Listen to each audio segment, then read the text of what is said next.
পারি না। তার স্পিকার অগ্নি বলে না আপনাকে ডাকছে, আমি বললাম না আমি করতে পারবো না, আমি ধর্নায় বসছি, ধর্নাতে করতে পারবো না।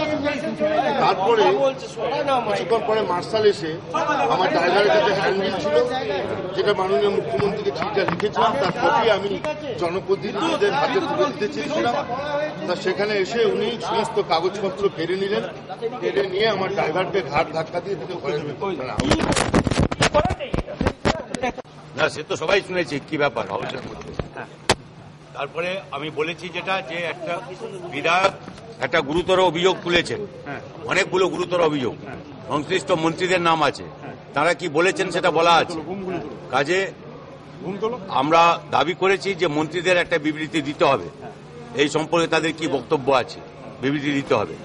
এই বিষয়টা এখন মাননীয় বিধায়ক কেবলমাত্র স্বপনকান্তি ঘোষের বিষয় না, এই বিষয়টা এখন সামগ্রিকভাবে আমাদের যে এখানে হাউস, তাদের যে মেম্বার, যারা বিধায়ক, বিধানসভার সদস্য, তাদের সবার অধিকারের প্রশ্ন। কারণ আজকে ওর কাছ থেকে এটা কেড়ে নেওয়া হচ্ছে, কালকে আরেকজন যদি কেউ প্রতিবাদ করে তার বেলায় এই জিনিস হবে।